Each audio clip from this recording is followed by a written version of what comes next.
All right, so here's the service video that I promised you on how to keep this thing lit. This is later the same day as the other video. Went out, come back home. We're about 11 hours since when we lit this sucker, and so here we go. Hey, gloves! Don't forget that. Put the gloves on. Turn off the boiler and the fans. So we don't need to listen to that. There we go. Boiler off. Out of frame. There's some fans over here. We'll turn them suckers off too. All right. So that's that. Okay. Now 2. Remove ash and sweep. So we're gonna go in. We're gonna get our ash pan where we can't screw this up too bad. And now the good news is that because we just lit it and it was clean before we lit it, there's not any ash in here. So this is kind of a redundant step, but I'll still shovel out and I'll show you what I do. So there's still some viable coal in there because the grate's bigger than the pea coal. We're now on the morning service. So step 2 is remove the ash. So what I do is this is the dustiest part of the job. So see, this is if I drop, see, I'm trying to not do that. If I put it down in here and just come out from underneath it, I get significantly less dust.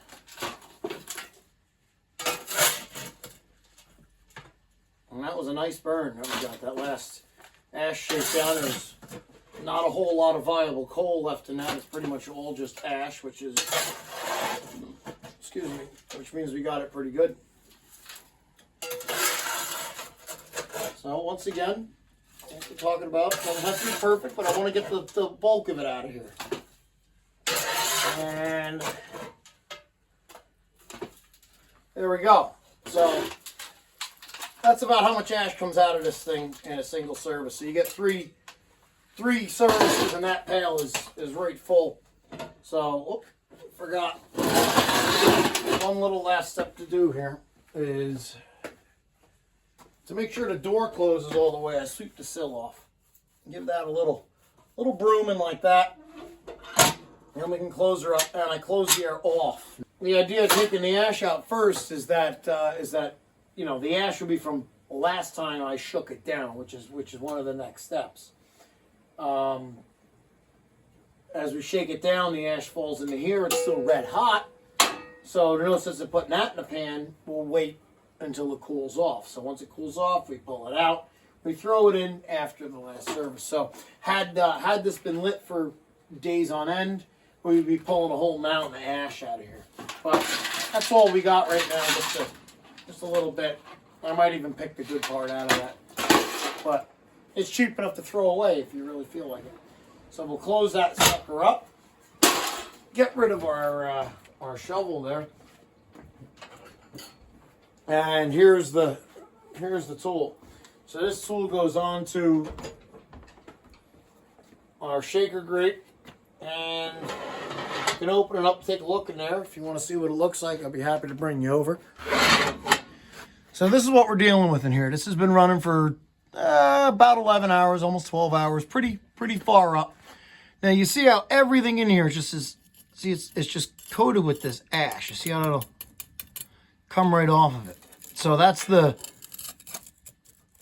we've got to do is we got to get all that ash. See it just flaking right off of that there to fall down in between all these pieces and ultimately down to the ash pan. But what's in the ash pan, or what's through the grate, like when we look into the grate there, see, none of that's red hot anymore. That's all ash there. There's no burnable material left in that. So that's just restricting airflow. And like we said, it's all about the airflow. So we're going to do some shake. So let's see if I'll leave it. Usually I shake it with this shut, because when this is shut, we get the suction from the chimney, and the suction from the chimney, along with this being closed, keeps the dust from coming out through this side here when I'm shaking it. So we'll get a little extra dust by keeping the door open, but it's worth it so you can see what goes on. going to do my best to try and shake this down and not shake the damn camera. So here on the first shake, we're going to get... So there's the dust coming out of here. You can see we get some dust coming up. But so this is starting to collapse down in. So as I'm doing this, I'm kind of leaning it and rocking in this direction and then leaning it back and rocking in that direction. I don't ever take a full turn on this, because if you do a full turn, you drop the whole bottom of the grate, which is for dealing with clinker. So.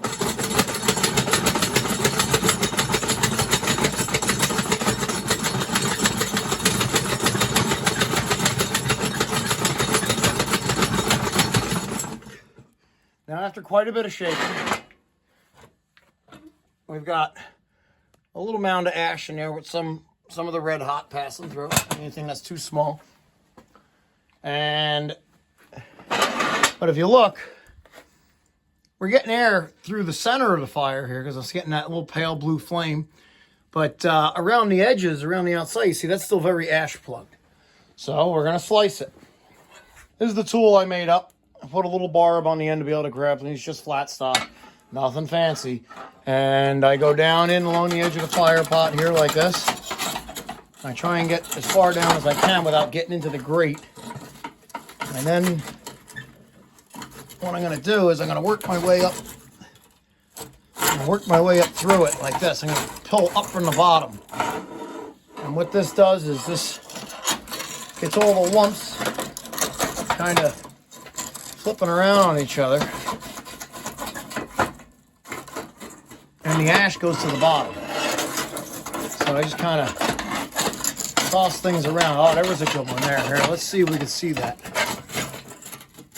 So see, those red hots are completely embedded in ash on the far left edge underneath the tool. So I got to try and get that to clear up before we're done here. That's the... I got ash down in here now as well, but you can see, I can see the grate down there. That blackness down in that lower right corner is the grate. And as I come up with this, we look pretty good. Now I'm going to shake again.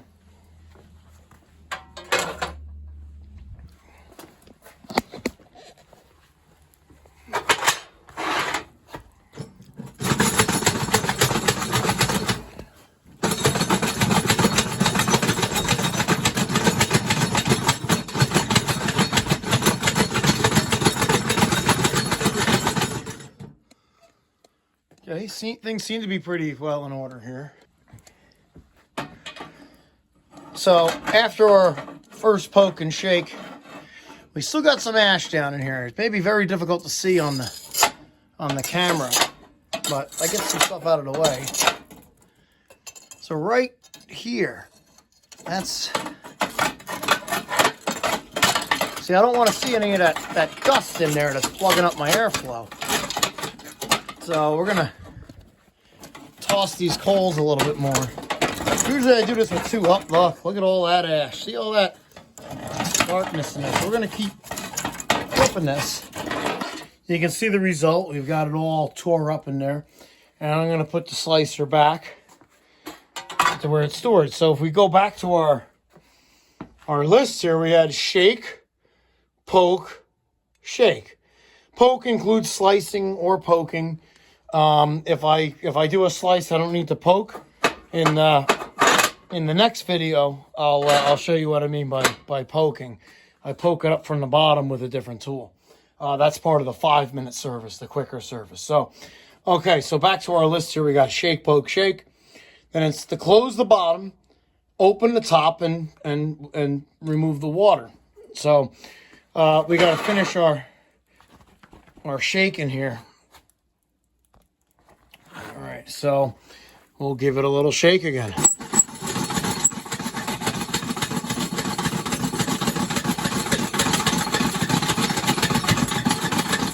All right, there you go. So we've with all that shaking, we've kind of dislodged our little side cover here. So I'm going to give him a little spin back. Get them kicked in, kick the washer. get him sealed up. Okay. And get rid of our shaker handle now. We don't need him. We're going to open up the top. So take off the water. Put the water off to the side here. Get our little special tool.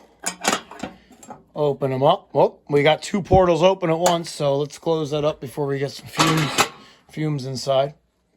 And that's what it looks like down in the top. And we've got, what, here.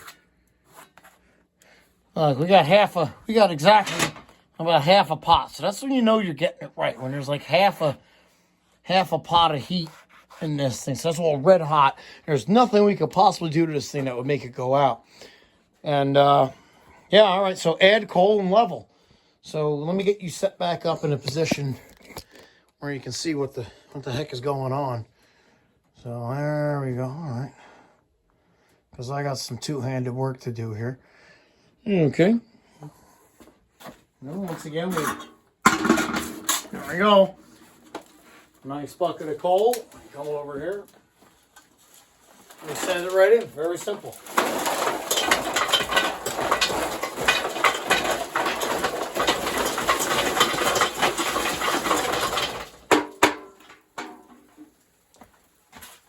Notice now we get our fancy round broom. Give her a little sweep. Try and keep the place neater than totally screwed up. And we put the lid back on it. Give the lid a little spin, like that. So if there's any debris around our edge, it grinds up and sends it in rather than holds the lid up and we get an air leak. So, and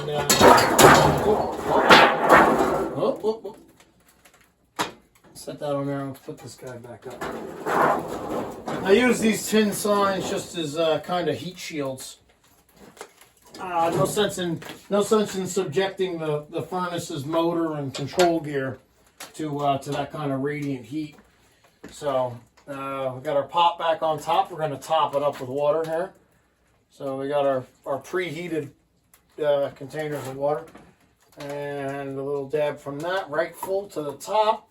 This guy's now empty, so I'm going to set him back on the preheat stand, which is the oil furnace, and bring out a fresh one for tomorrow morning service. So, and we're going to open this up and see what we did.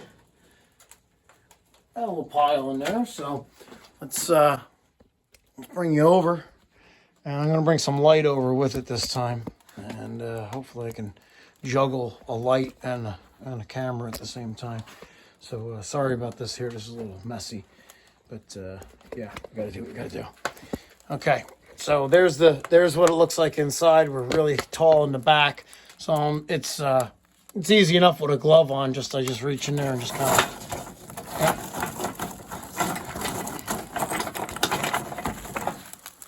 There we go. Pretty well leveled off, and I think that gets it. I mean, there we are. We're okay. So we've added the coal and we've leveled the coal. We replaced the top and we filled the water. So we got to do the side cover and front air setting. So we'll close this up now. Side cover. Okay, we're there. Our front air setting. It's going to be 3 degrees outside tonight forecast. So we're going to give it a little bit, just a hair over 5. Maybe we'll give it a 6 tonight. That seems about right. I'll check it before I actually fall asleep. And then the final step is turn on the boiler and the fans. So let's kick her back on here. All right. And then we got some fans over here that got to get kicked in. And that's the service. Didn't take that long. We're at 13 minutes now, so I guess, yeah, that's a 15-minute service if I slice it. And yeah, I'll bring you back out for the next service in the morning, and maybe we'll end up actually poking it rather than slicing. So I got a few different techniques that I'll share with you, and thanks for watching.